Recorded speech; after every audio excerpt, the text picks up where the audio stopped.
Hola a todos, mi nombre es José Bacega, soy médico especialista en ecografía general del Sanatorio San Jerónimo. Me toca dar esta parte del módulo musculoesquelético, fracturas y desgarros. En esta presentación vamos a ver ecografía normal de las partes blandas musculoesqueléticas, principalmente músculos, tendones y ligamentos, con sus lesiones más frecuentes. Pero antes de comenzar con esto, voy a hacer una breve mención de la utilidad de la ecografía para el estudio de huesos. Si bien el gol estándar son las radiografías, en algunas ocasiones la ecografía nos va a ser de gran ayuda para hacer diagnóstico, como por ejemplo en el caso de las fracturas costales, que en algunas ocasiones pueden pasar desapercibidas en las placas radiográficas. Empezamos con huesos. Los huesos están conformados de afuera hacia adentro por periósteo, hueso cortical, y por dentro tenemos hueso esponjoso, la cavidad medular con la médula ósea.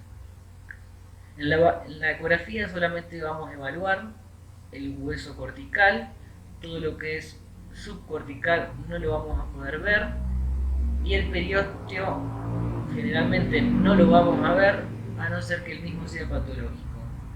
¿Cómo lo vemos en ecografía de los huesos? Bueno, como se ve en la imagen,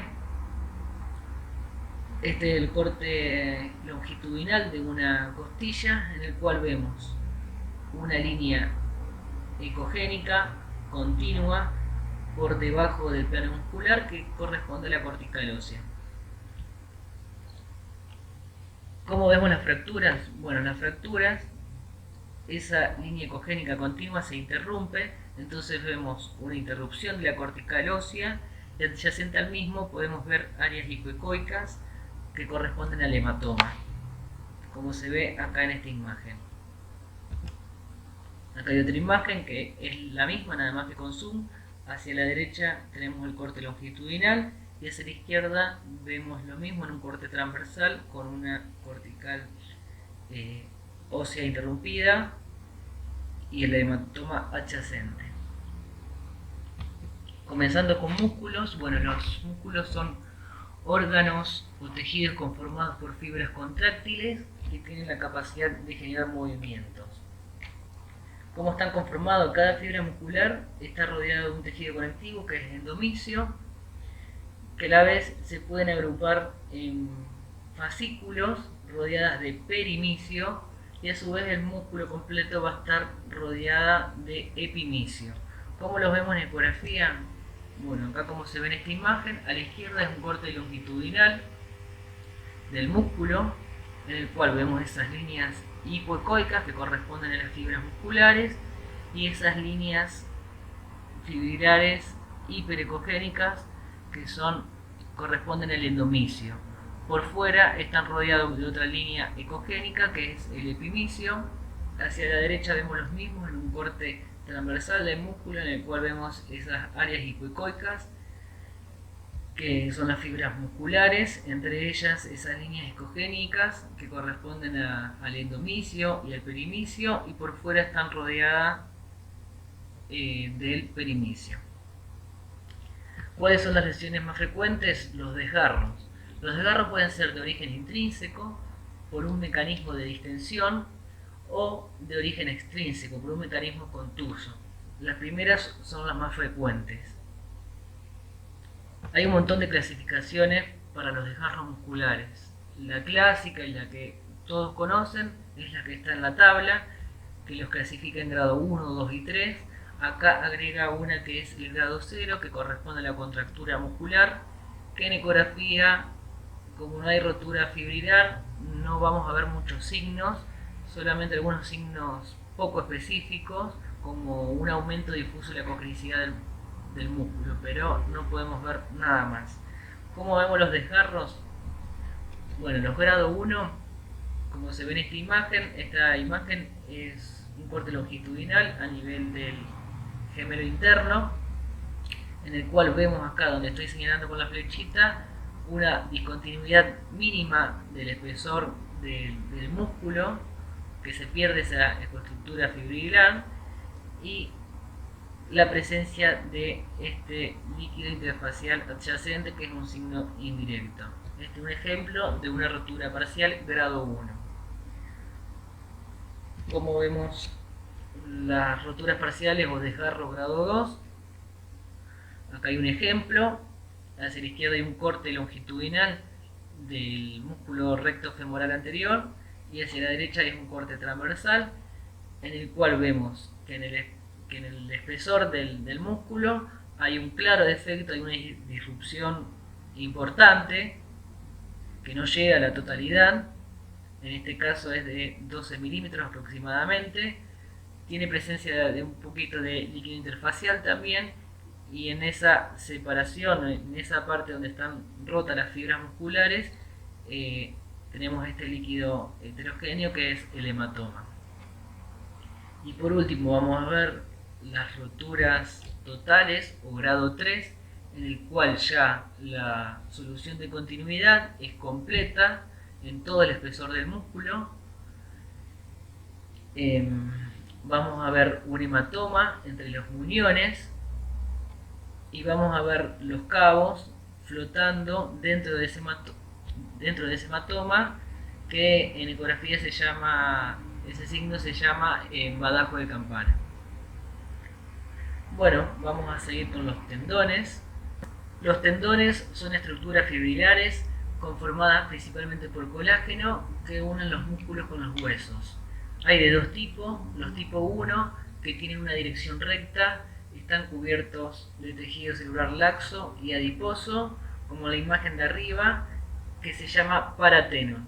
Después están los de tipo 2, que son aquellos que cambian su curso antes de insertarse, por lo cual están muy expuestos al roce, y estos tendones están recubiertos por una vaina sinovial que tiene dos hojas, una visceral y una parietal, con un espacio virtual en el cual tiene una fina capa de líquido sinovial que tiene como objetivo lubricar estos tendones que están muy expuestos al roce. Como lo vemos en una ecografía normal a los tendones, bueno, acá tenemos dos imágenes. La de arriba, un corte longitudinal de un tendón de Aquiles, en el cual vemos la estructura fibrilar continua, y por debajo vemos un corte transversal en el cual vemos este punteado, que hay áreas hipoecoicas y hiperecoicas, que en ecografía lo llamamos en sal y pimienta o en panal de abeja. Los tendones generalmente tienen poca vascularización, por lo tanto si le ponemos doble color o potencia, lo normal es que no veamos flujo. ¿Cuáles son las patologías más frecuentes? Bueno, las tendinopatías agudas, que son las lesiones o cambios degenerativos de un tendón con inflamación de los tejidos adyacentes. Las tendinopatías crónicas, que son las lesiones o cambios degenerativos de un tendón, pero sin signos clínicos o histopatológicos de inflamación. Las tenosinovitis, que son inflamación de las vainas tendinosas. Y después las roturas parciales o completas. Vamos a ir viendo cada una. Las tendinopatías. Las tendinopatías agudas o crónicas, por lo general, se presentan de la misma manera. No hay forma ecográficamente de diferenciarlas. Para eso tenemos que tener en cuenta la clínica y el tiempo de evolución. Acá, por ejemplo, vemos un tendón de Aquiles que en comparación al anterior está engrosado, hiperecoico y tiene un aumento de la vascularización a doppler potencia. De esta manera se pueden ver tanto tendinopatías agudas o crónicas. En el caso de que tenga calcificaciones, las únicas que tienen calcificaciones son las tendinopatías crónicas. Entonces, en el caso de que tenga presencia de calcificaciones como en esta imagen, en este ejemplo, ahí estamos seguros de que es una tendinopatía crónica sin tener en cuenta la clínica o el tiempo de evolución. Acá en la imagen, bueno, se ve un tendón de Aquiles o tendón calcáneo con esta calcificación intratendinosa y otra calcificación acá a nivel de la entesis, que es donde se une el tendón con el hueso. Otras lesiones que tenemos: los tendones que son de tipo 2, esos que tenían vaina tendinosa, son las tenosinovitis. las cuales son inflamación de la vaina sinovial, y lo vemos de la siguiente manera, como en esta imagen. En esta imagen vemos un tendón de la porción larga del bíceps a nivel de la corredera bicipital, en el cual la vaina sinovial está distendida, hay un aumento de ese líquido sinovial y vemos un aumento de la vascularización periférico. Este es un caso típico de una tenosinovitis. Después tenemos las roturas parciales, en el cual podemos ver un adelgazamiento del tendón por una pérdida de sustancia. El tendón lo podemos encontrar también engrosado en general por una respuesta inflamatoria, y ese área que está donde está la rotura, vemos una área hipoecoica que es el hematoma. Acá en esta imagen tenemos un ejemplo, este es un tendón supraespinoso del hombro.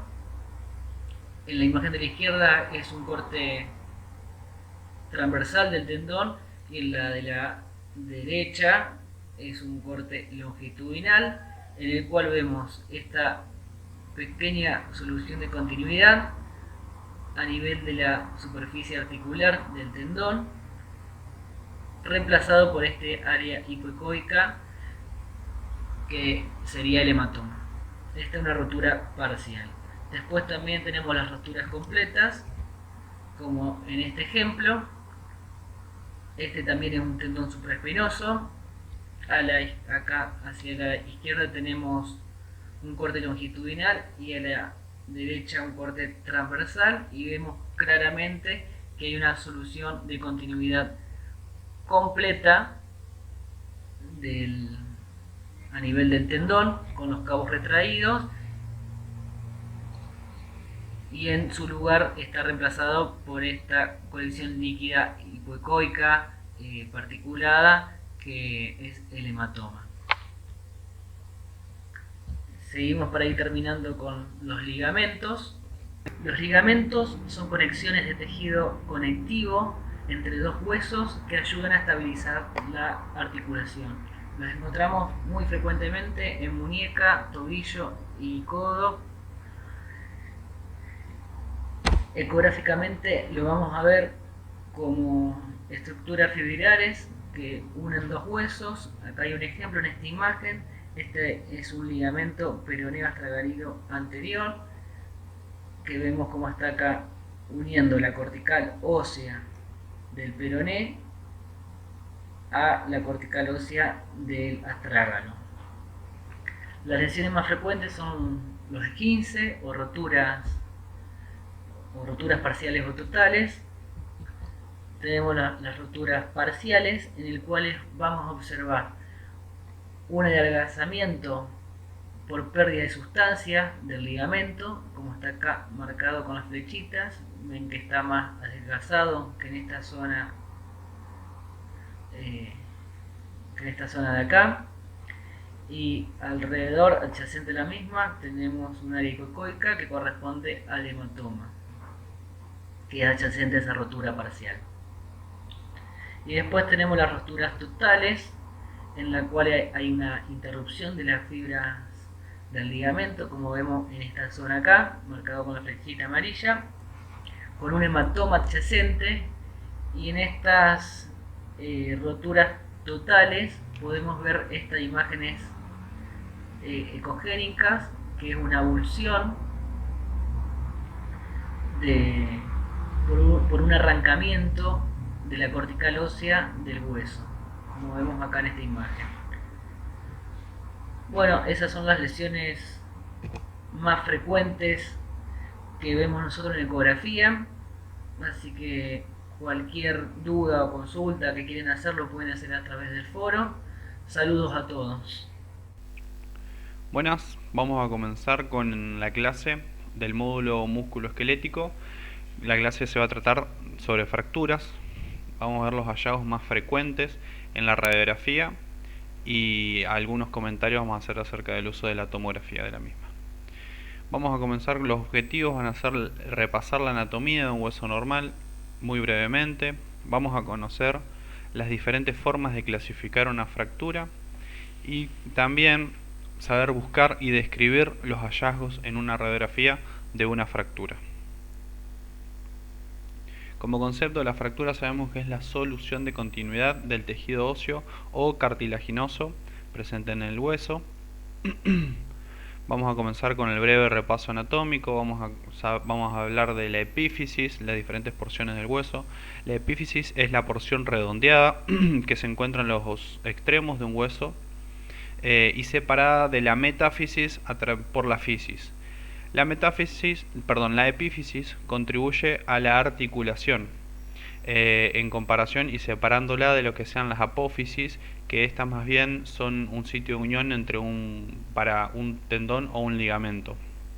Una vez que la placa de fusión la placa de crecimiento se ha fusionado, se une la epífisis con la metáfisis. Entonces la placa de fusión o la fisis, también llamada, es una línea radiolúcida, se va a ver así en la radiografía, en pacientes principalmente esqueléticamente inmaduros, es decir, pacientes pediátricos, pacientes jóvenes, y va a estar ubicada entre la metáfisis y la epífisis. La misma, lo que van a tener son las células mesenquimales que van a contribuir al crecimiento del hueso. La metáfisis van a ser las porciones anchas de los huesos, largos, en los sitios de crecimiento del hueso, y por lo tanto va a ser un sitio de un riego sanguíneo muy rico, y por lo tanto va a ser un sitio en donde puede propagarse con mayor velocidad y cantidad, o podemos encontrar mayor cantidad de complicaciones en una fractura o las complicaciones de la misma fractura, como podría ser una osteomielitis. Por último, la diáfisis es la porción central del hueso, tiene una composición tubular con una sección exterior que es el hueso cortical duro y una parte central de hueso esponjoso, y donde va a estar ubicada la médula ósea o médula roja también llamada. Entonces vamos a comenzar. ¿Qué es lo mínimo que tenemos que tener para poder evaluar una fractura de forma correcta? Principalmente pensando en radiografía. Vamos a tener que obtener por lo menos dos proyecciones del lugar de la fractura, tomadas a 90 grados una de la otra, y estas radiografías deberían incluir las articulaciones inmediatamente por encima y por debajo de la zona fracturada para poder valorar de mejor manera las luxaciones asociadas. En cuanto a la clasificación de la fractura, va a estar en base a diferentes características. Podemos tener una clasificación según la etiología de la fractura, según el mecanismo traumático que la produce, según la lesión de partes blandas que tenga o no asociadas, según la localización en el hueso, la morfología del trazo, el número de fragmentos óseos y la estabilidad de la misma. En cuanto a la etiología, tenemos diferentes tipos de fracturas, las que son espontáneas o patológicas también llamadas, que presuponen la existencia de una alteración ósea subyacente anterior a la fractura, las fracturas por estrés, y aquellas fracturas que son la mayoría, las que son causadas por una fuerza exterior o interior. Entonces, dentro de las fracturas patológicas, como habíamos dicho, son aquellas que presuponen una alteración ósea. En este caso, lo que estamos viendo en esta radiografía de fémur de frente, vamos a ver que la estructura ósea, la estructura trabecular a nivel de la diáfisis, está interrumpida por una lesión radiolúcida. En primera instancia, lo primero que tenemos que sospechar ante este tipo de imágenes es que hay una alteración ósea, y dentro de la misma podría ser una metástasis de algún tumor, que como sabemos es las lesiones neoplásicas en el tumor, las más frecuentes son las secundarias, es decir, metástasis de un tumor dentro del lugar. Y en este caso era de un paciente que tenía una lesión primaria a nivel pulmonar, vista en el vértice pulmonar izquierdo. En cuanto a la etiología, también tenemos la fatiga por estrés, las fracturas por estrés o fatiga. En este caso vemos una lesión muy sutil a nivel de la diáfisis de la tibia. En este caso es un paciente joven, atleta, que presentaba dolor crónico, y en tanto en la incidencia de frente vamos a ver una imagen radiolúcida a nivel de la diáfisis tibial, que en el perfil se podría ver a este nivel presentando una fractura por estrés. Perdón. En cuanto a la etiología, como habíamos dicho, también pueden estar dadas por una fuerza exterior o interior, y estas a su vez se van a clasificar en directas e indirectas. Las fracturas directas son aquellas que se producen, o sea que la fractura se produce en la zona de aplicación de la fuerza. Un claro ejemplo es el de un proyectil, donde vemos la fractura en la zona donde llegó la fuerza, es donde se produce la fractura. Es frecuente en el cráneo, cara y falanges. Acá tenemos un ejemplo donde la Roca Johnson nos va a mostrar una aplicación de fuerza en un paciente.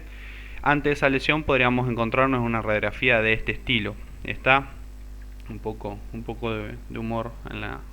Claramente no es la radiografía de ese muchacho. Bueno, entonces también tenemos las fracturas indirectas. Las indirectas son también pueden ser por una fuerza exterior o interior, y pueden darse tanto por flexión del hueso, por compresión del mismo. En la flexión vamos a ver que la fuerza, como está indicando la flechita, va a actuar en forma de palanca, va a rectificar o exagerar una curva normal, y es mucho más frecuente en huesos largos. Una fractura por compresión, la fuerza va a actuar en el eje mayor del hueso. Es frecuente en las lesiones vertebrales de los cuerpos vertebrales. Una fractura por torsión, también frecuente en huesos largos que pueden estar o no debilitados. El trazo fracturario en estos casos suele ser helicoidal. Una fractura por sillazamiento, es decir, las fuerzas tienen un sentido paralelo y en sentido opuesto. Y por último, una fractura por avulsión o arrancamiento. Puede ser por una contracción muscular abrupta y energética, y frecuentemente se da en apófisis óseas, donde como habíamos dicho, se insertan tendones y ligamentos musculares. Otro tipo de clasificación van a ser las cerradas, donde el foco fracturario está aislado del exterior por la integridad de los tejidos que rodean. Y las abiertas son aquellas que tienen una comunicación con el foco de fractura al medio exterior. Como sabemos, seguramente ya lo habrán estudiado, la clasificación que se utiliza para este tipo de fracturas, para las fracturas abiertas, o también llamadas complejas de alguna manera, es la clasificación de Gustillo y Anderson. Nunca nos olvidemos que siempre tienen dos nombres, siempre decimos, yo esta la conocía por ejemplo como la clasificación de Gustillo, no sabía de la existencia del señor Anderson.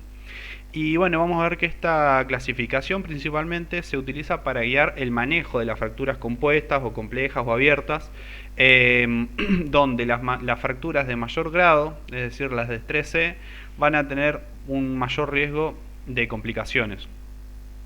Y en sí la clasificación se basa en el tamaño de la herida, el grado de contaminación de la misma, si hay o no daño de partes blandas adyacentes, y las características de la fractura, si es simple o con minución mínima. Ya vamos a ver lo que es una fractura con minuta, cuando la conminución es moderada, y así yendo a lo más severo. Esto es un cuadro, la idea era simplemente comentarlo y que quede acá por si a alguno se interesa para saber bien. También pueden estar clasificadas en el lugar de la fractura, las que están localizadas en la epífisis. Muy importante saber aquellas que son intraarticulares, extraarticulares, o si son fisiarias, que se llaman epifisiolisis, cuando hay lesión del cartílago de crecimiento. Las diafisiarias y las metafisiarias. Recuerden que las metafisiarias son es el lugar del hueso que hay una rica vascularización. También tengan en cuenta a nivel de la diáfisis, de los huesos largos principalmente, que tenemos el ingreso de las arterias nutricias. Eso tenemos que tener en cuenta para dos cosas. Una, pensarlo como una complicación de los huesos largos, y otra, en aquellos huesos que son normales pueden darnos el ingreso de las arterias nutricias, pueden darnos una falsa imagen de fractura. En cuanto a la morfología, la clasificación según la morfología del trazo puede ser completa e incompleta. Algunas de los ejemplos de incompleta tenemos la fractura en tallo verde. Es propia de los niños debido a la elasticidad de los tejidos óseos. El trazo de fractura va a estar dado en una de las corticales, como vemos en este caso. La cortical sería anterior, estaría afectada, la posterior está indemne, es decir, se mantiene intacta. Estas son las conocidas fracturas en tallos verdes, muy frecuente en pediátricos. Otro tipo de fractura de trazo incompleto es aquellas en torus, llamadas por el ejemplo esta de la columna romana, o también llamadas superiósticas. Van a aparecer en las zonas de unión metáfiso-diafisarias, y el hueso cortical metafisario es insuflado por la compresión del eje vertical, es decir, piensen que esto es como la diáfisis, la metáfisis es como que se impacta dentro del hueso, y el periósteo, es decir, que sería la capa más superficial del hueso, resiste, es decir, que no tiene un trazo fracturario en sí. Podríamos decir que el hueso se está impactando sobre la fisis o el cartílago de crecimiento. Acá tenemos un ejemplo, vamos a ver cómo hay un abultamiento del periósteo, donde la diáfisis se estaría incrustando en donde estaría localizada la metáfisis. Por último, cuando la fractura es incompleta, es decir, solo compromete una cortical, se pueden llamar, un concepto que por ahí está un poco discutido, se pueden llamar fisuras. Bueno, estas son las más comunes, ya las sabemos. Las completas pueden estar clasificadas a su vez por la orientación del trazo. Aquellas que son transversales va a ser perpendicular al eje del hueso.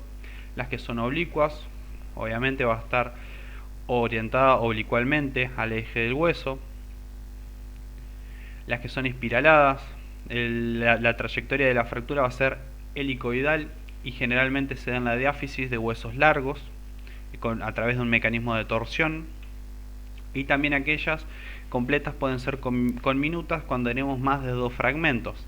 Y a su vez las conminutas se pueden clasificar de la siguiente manera: cuando hay la presencia de un tercer fragmento bien distinguido, cuando es bifocal y segmentaria, cuando tenemos 2 fracturas en un corte transversal, y aquellas que son conminutas, cuando más que un tercer fragmento tenemos múltiples fracturas. Es típica en aquellos golpes donde hay un fuerte intercambio de fuerzas, como por ejemplo en los accidentes de tránsito. Así también las fracturas completas pueden ir acompañadas de distintos tipos de desplazamientos. Vamos a comenzar con el desplazamiento de angulación, que es muy importante describir si las fracturas tienen o no desplazamiento. El desplazamiento lateral puede ser incompleto o completo. El acortamiento, es decir, el acortamiento de la longitud del hueso total, o cabalgamiento, más frecuentemente llamado. Esto es clásico por la inserción de los músculos que tienden a unir los huesos o los diferentes segmentos de la fractura. Las diástasis, o también llamadas arrancamiento o avulsión, aquellas que están con penetración o impactadas, también llamadas, y las que tienen rotación. Bueno, entonces con estos conocimientos es importante que los tengamos a todos en cuenta, y nos van a llevar a hacer una descripción completa de un tipo de fractura, que va a concluir en estos 5 puntos. Primero vamos a describir el tipo de radiografía que estamos viendo, qué radiografía es, qué incidencias tiene, quién es el paciente, y también si podemos saber cuál fue el mecanismo de lesión del mismo. Qué tipo de fractura es en este caso. Vamos a ver, es un niño pediátrico, vean las características de los huesos. Entonces, ¿qué es lo que vamos a buscar? Principalmente no se ve un trazo completo, entonces vamos a buscar la unión de la diáfisis con la metáfisis. Esto sería metáfisis, esto sería diáfisis, esto es la fisis y esta es la epífisis del hueso radial. Como ven acá hay una irregularidad de la cortical. Vemos en otra incidencia, esto sería un lateral, esto sería un frente, la L de izquierdo. Vemos que hay un abultamiento, esto es una típica fractura en torus en un paciente pediátrico. localizarla. La fractura está localizada en la diáfisis distal, de tercio distal del hueso radial. Si la fractura está desplazada y también si está pasando algo más en la fractura. ¿Qué significa esto? Si la fractura afecta la articulación, si hay que acordarse siempre que hay que evaluar las articulaciones por encima de la fractura y por debajo de la fractura, evaluar las características del hueso y también, muy importante, evaluar las características de los tejidos blandos adyacentes. Con la radiografía, si es una buena técnica con la que se tomó la radiografía, podemos evaluar si hay una gran colección de líquido, si hay un engrosamiento del volumen de los tejidos blandos adyacentes, que eso nos podría dar cuenta de que en ese lugar se estaría dando un importante sangrado. Principalmente buscar eso en huesos largos, y dentro de los huesos largos el más importante, el fémur. Acá tenemos otro caso. Entonces tenemos una radiografía de frente de un paciente, de hombro izquierdo, en donde vemos una fractura completa, transversal del hueso, en un hueso que no es normal. Ya vemos que la estructura trabecular normal del hueso está interrumpida por lesiones radiolúcidas.